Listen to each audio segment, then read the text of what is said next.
Hello, everyone. Welcome back to 52 Authors, 52 Weeks. It's still January 2025, so I want to say Happy New Year. And today, I am so honored to have with me author LaVetta Carney, who also, I have to say, happens to be a pretty poodle. And for those of you you know. But her book is titled LaVetta's Dream. And as usual, we're not going to tell you everything that's in the book. We want you to get your own copy of the book. But I want to start off by allowing LaVetta to tell us about her background, what she does during the day, because I think many of you are starting this year off thinking about making a job transition. Maybe you have a young person in your life who needs to make a decision about their future.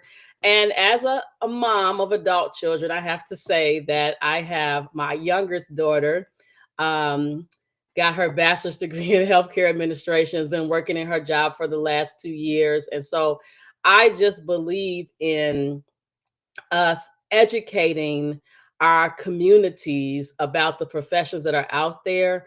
And I'll just say for me, for the last 32 years, now 33 years, healthcare has been an amazing journey for me, and I wouldn't change anything about it. But enough about that. Let me allow my guest to tell us about a background and where are you calling in from today? Because here in Chicago, it's snowing. I'm calling from Louisville, Kentucky, and it's absolutely snowing here. And I'm tired of seeing it. So tell us about your background, how you got started in healthcare. I actually, when I was in eighth grade, I wrote this letter and I had to write down my three wishes. I actually wrote down that I wanted to be an anesthesiologist. But then when I realized that they didn't really get to talk to people that much and I wanted to be at the bedside, then I decided that I wanted to be a nurse. And so I started volunteering at the local hospitals when I was in high school, and we got to co-op and go there. And then when I was a senior in high school, I actually sat for my nurse aide state exam, became a nursing assistant, and then I went to nursing school. And that was kind of it. I built on my nursing. I didn't just go straight through my 4-year program. I kind of built on it. I did LPN, then RN, then my bachelor's, then my master's, and I finished my doctorate this summer. So I've just kind of been going through and going through. And so here I am now. Educated, educated. I love it. I love it. So there's a couple of things that you said that I find very interesting that I want our listening, viewing audience to know. Number one, you didn't go straight through. Mhm. Everybody thinks that you have to go straight through. And I will tell you that I too thought I wanted to be a nurse. I actually started off as a medical assistant. I grew up with my aunt Lynette, who was also my godmother. I grew up with her going from LPN to RN. I saw those big books and I was like, I'm going to do that too. Well, here's the reality. When I became a medical assistant, I was like 5 years into the journey. And I was like, I want to be in charge. I do not want to be at the bedside. And I think part of that was that I simultaneously in 1992 became a medical assistant, but also became a mom of a special needs child. And I was like, I do not want to deal with patients. I don't care what hurts, how long it's been hurting. I'm so grateful that I had the wherewithal to make the decision that I did not want to be at the bedside because I didn't want to be a nurse that was, not caring for the patients. But I realized that somebody had to be in charge. And so, I switched from medical assisting to healthcare administration. And honestly, it has been an amazing ride. Longer than we have, 30 minutes to talk about, but nurses today have so many options in terms of lanes you can go down. My younger sister, Christine, started as a medical assistant, and in I think a month, she will finish her nurse practitioner clinicals. And so much you can do. And I think the DMPs out there, it's so many DMPs that are dropping. I'm so excited because the reality is physicians or individuals are not necessarily going to medical school. And I see a healthcare future where there's a physician, but then there is a nurse practitioner, there is a mid-level.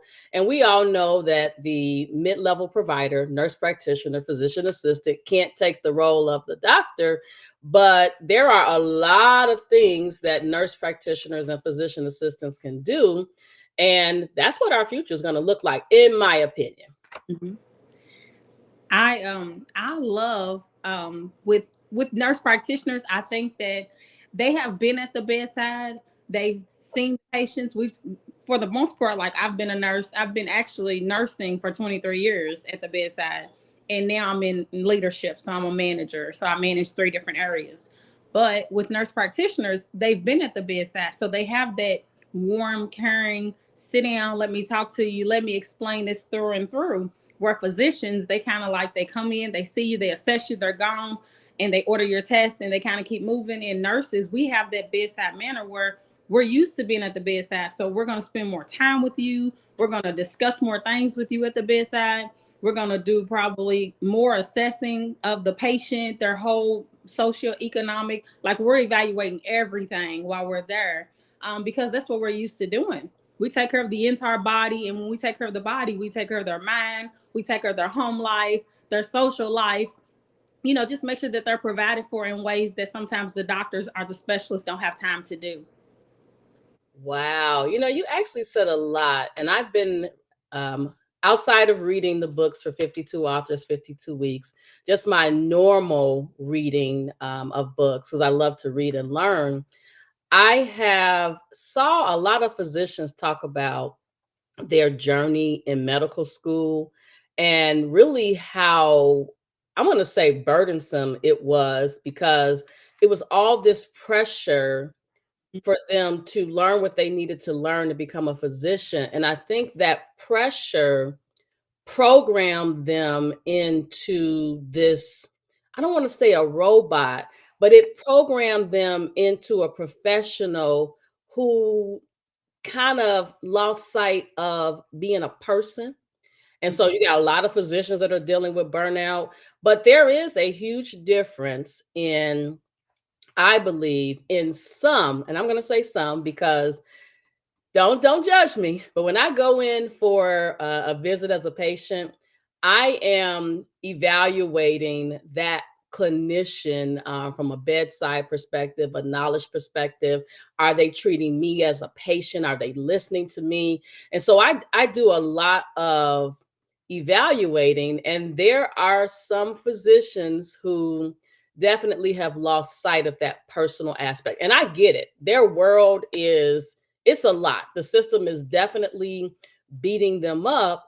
But when I go into the room with a nurse practitioner, a physician assistant, I do see a difference. And I may be a little biased because I do some work with physician assistants and educating them on their documentation and their medical coding and their medical billing, right? And so I may be a little partial to them, but I love me some physicians because as a medical assistant, I was in the room with them side by side, basically protecting them and supporting them. But nurse practitioners, physician assistants, definitely, you can see a difference. And also a difference, don't say this too loud, also a difference in the documentation. You know, we were taught in nursing school, if you don't document it, it wasn't done. So, that note needs to tell a whole story. Because if I got to come and speak to that 50 years later in court, I need to be able to read my note and remember that recall has to be there. And I need to make sure I document according to that. Absolutely. So let's talk a little bit about the book. I was so moved by the book because when I first opened the book, um, and we're not going to tell you guys all, you got to get your own copy. It starts off by saying, I dreamed last night I was the CEO of a healthcare system. And because my degrees are all in healthcare administration, I was moved because the little girl on the photo, appears to be a brown girl, and she went to sleep and dreamed and woke up as a CEO of a healthcare system. Now, let me just tell you, because I am a nerd, I do a lot of reading. I recently was chatting with a nurse friend of mine who's also a pretty poodle, and she's doing this research study about bias in healthcare and bias in the nursing school admissions process. And we were looking at data that was available through the American College of Healthcare Executives, which I'm a member of, that talked about the percentage of, number one, women in the hospital CEO role. And as I thought about my journey working as a consultant, there's oftentimes a man that is in charge of the healthcare system.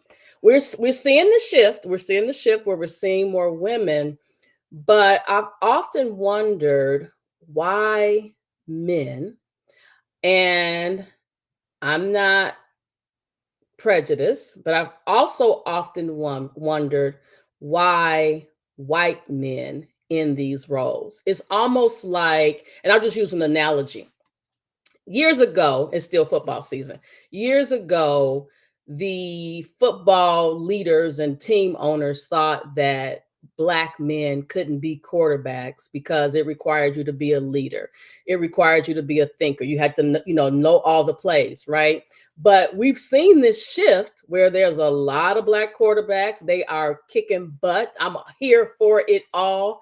Um, but it just makes me wonder, what's the thought process about why women aren't in those roles? What's your take on that? Well, honestly, so my health, the where I work at, our CFO is a woman, but then the person over her is a man.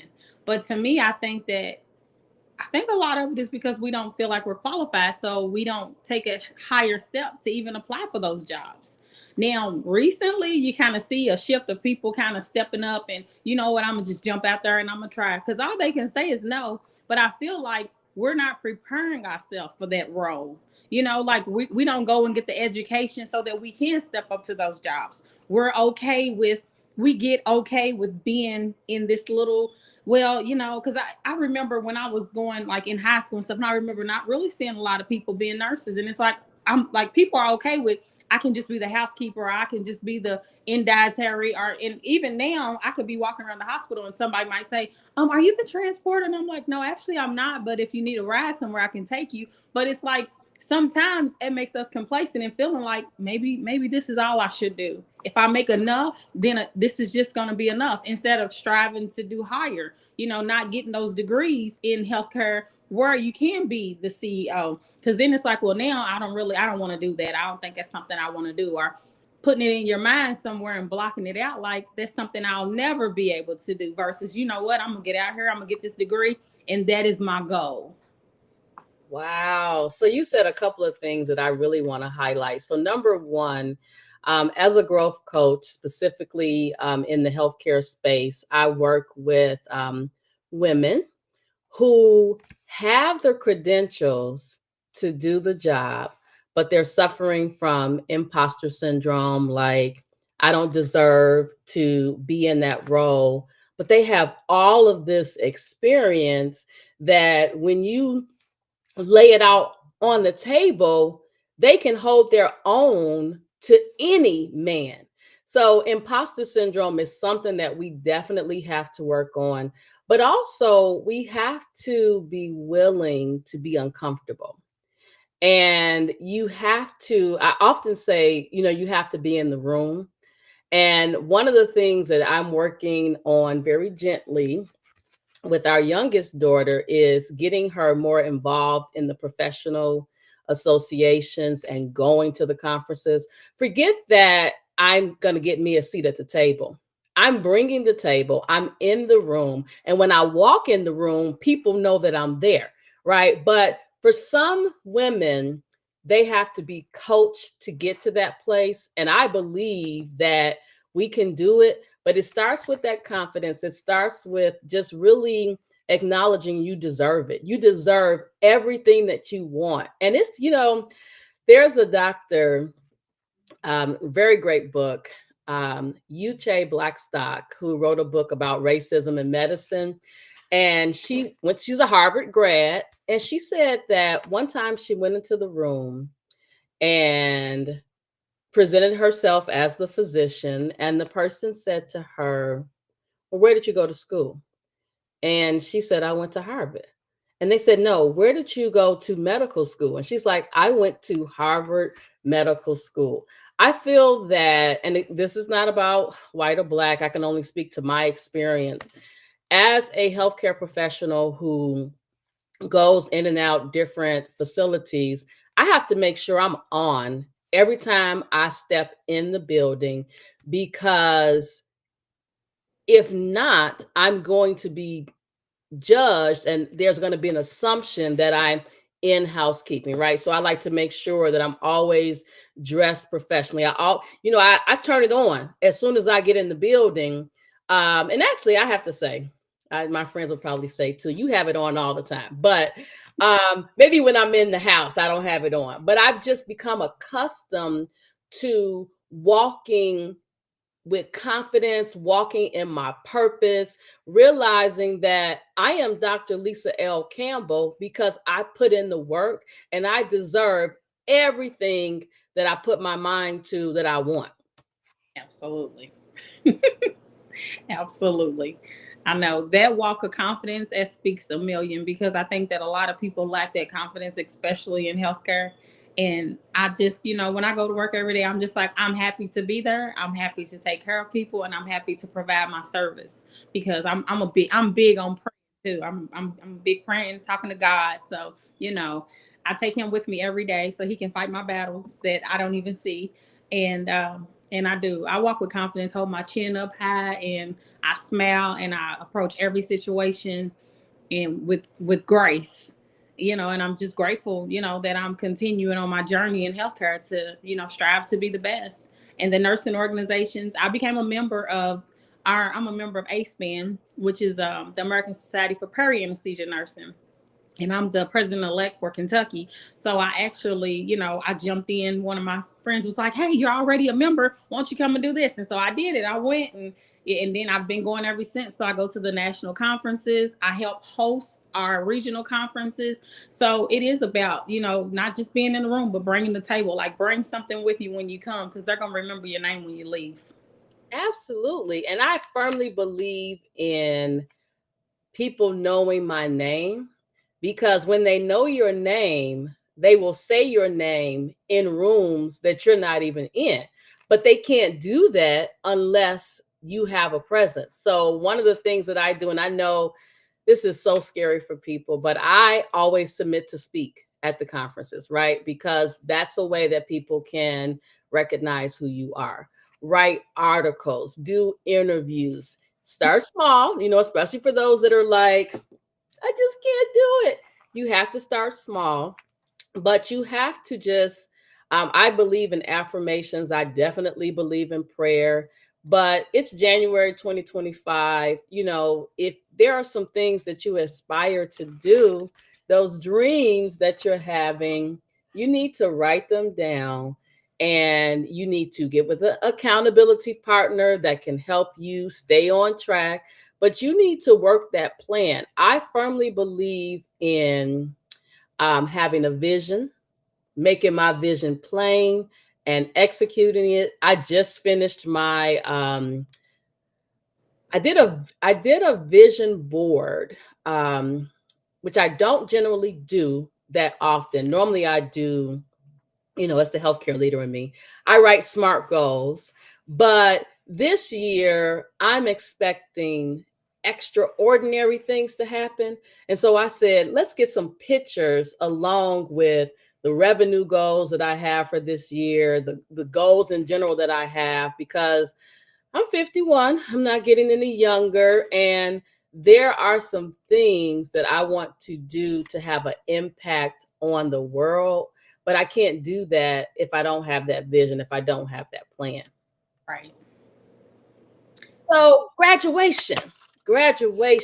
I'm very excited about this. So tell us about the DNP journey. What made you decide to become, and for those of you who are like, what is a DNP, doctorate in nursing practice?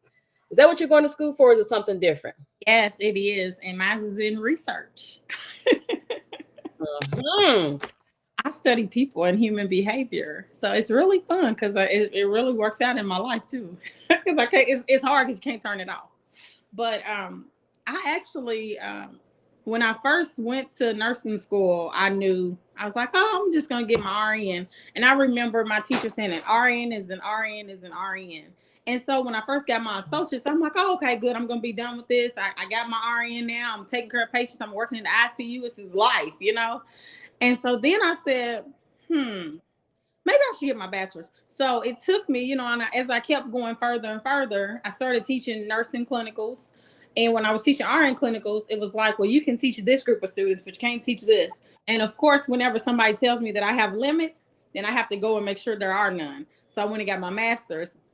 And then from there, I started, you know, studying more. And I'm like, you know what? I might as well just go ahead and do my doctorate and be done with it.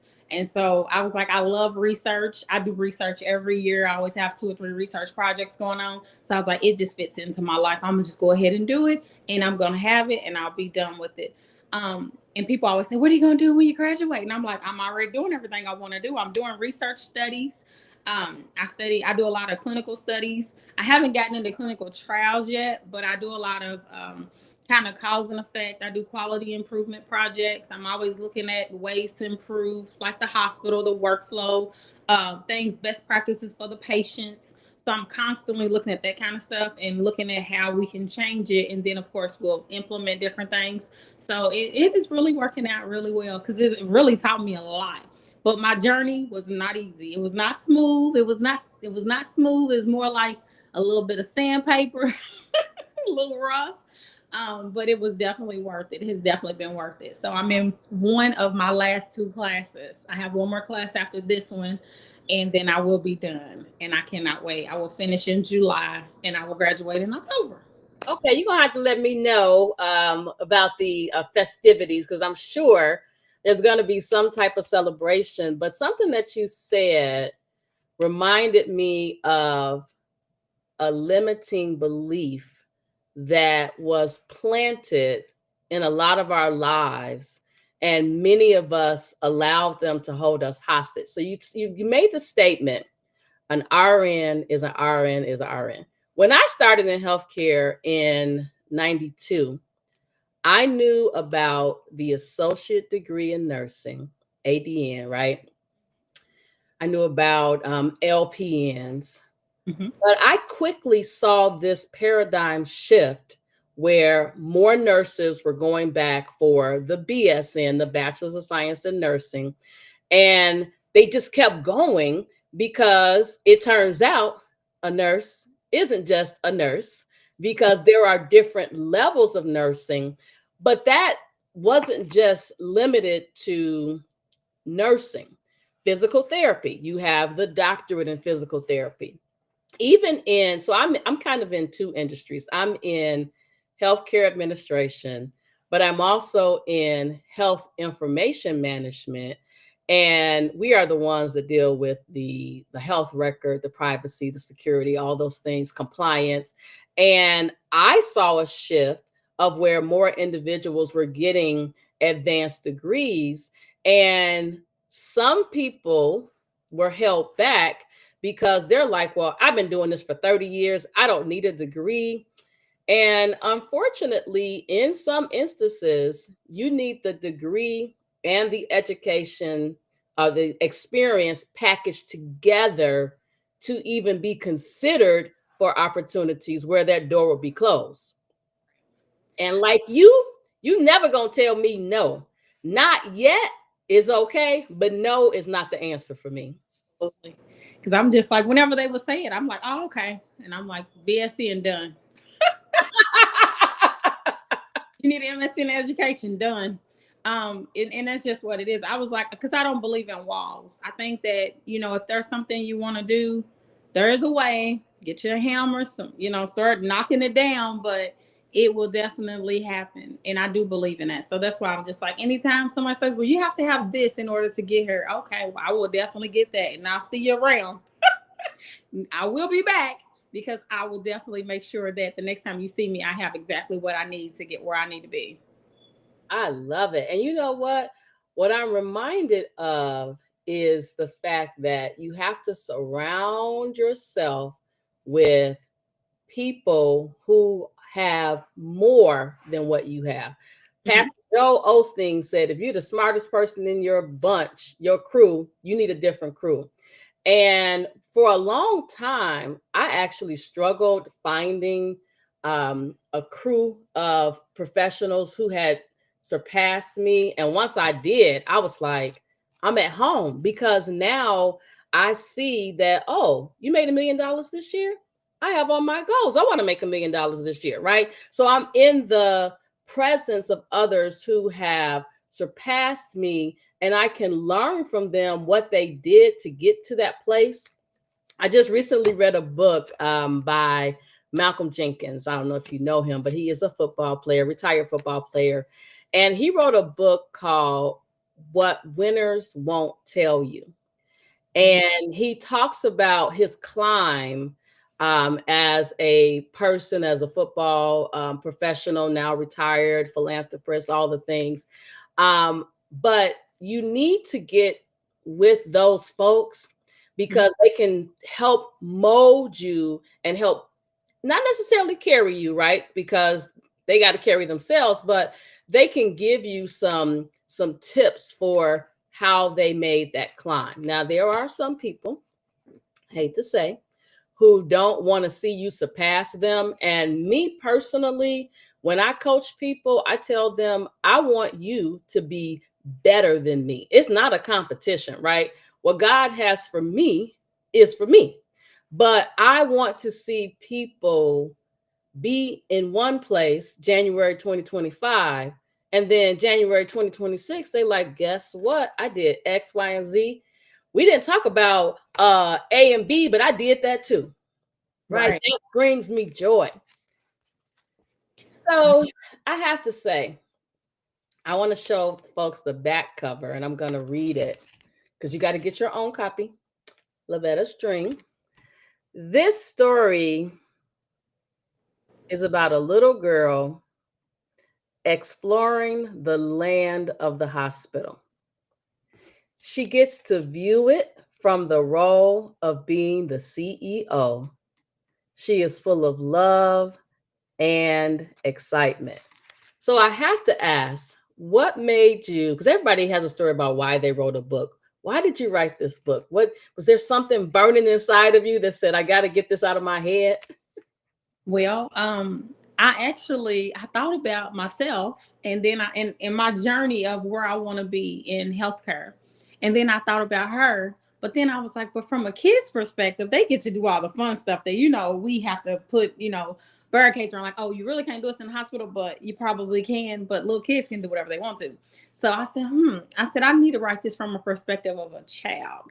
And there's so many books that coach adults into growing up and moving on into their life dreams and how they want to do it. But there's not a lot of books that teach little kids, like, if you want to be the CEO of a hospital, you can do that.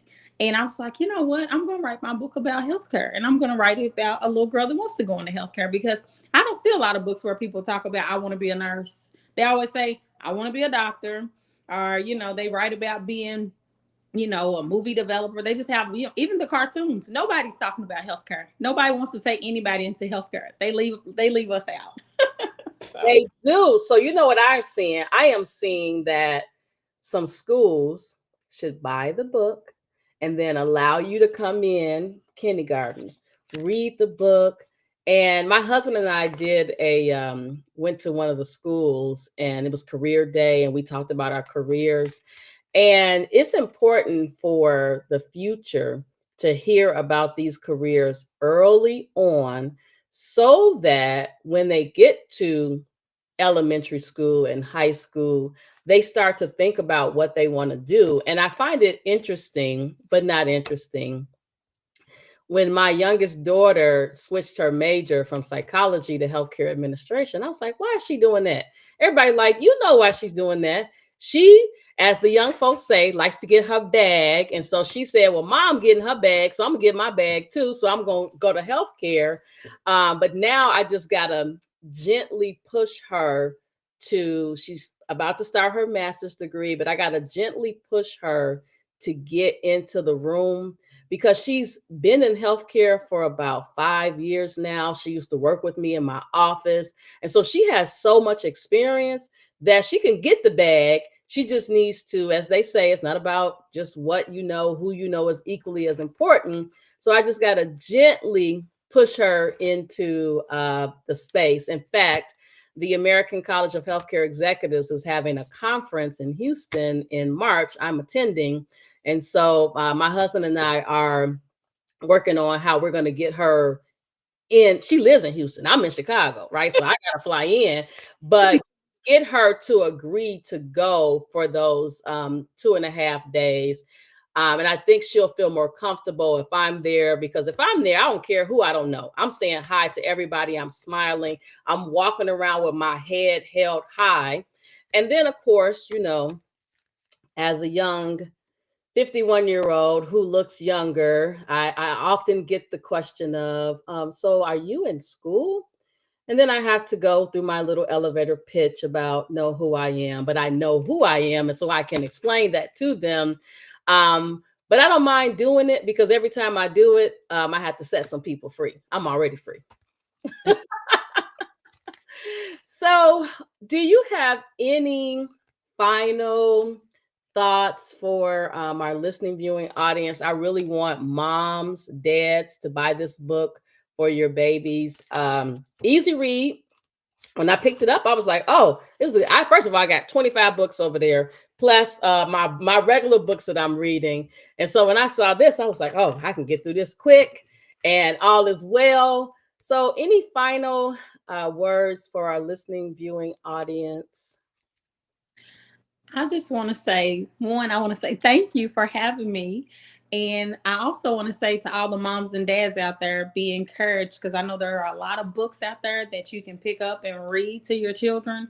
But this book is definitely going to encourage them so that they realize that there are other avenues when they start growing up and thinking about their choices and where they want to work, and what type of things that they want to get into as they grow older. I love it. I love it. So, are you on social media in case folks want to find you? Yes, I am. I'm on Instagram, Mrs. underscore driven by goals. Okay, yeah, because you know there may be some folks that want to bring you in to speak to their classes, or you just never know, you know, who's going to see this video. And so I want to thank you so much for answering the call, being a part of the 52 authors for 2025. When I first started this in 2023 and kicked off my season in 2024, I've been amazed at the books that I've been able to read, the authors that I've been able to meet. And so I feel blessed just to have an opportunity to read your work, to meet you. And I wish you much success. And don't forget to let me know about graduation, because you know we got to celebrate. And this is not a boule year, so I won't see you at a boule. But next year, maybe, maybe. But thank you so much. And I wish you the best of luck in your future. Thank you very much.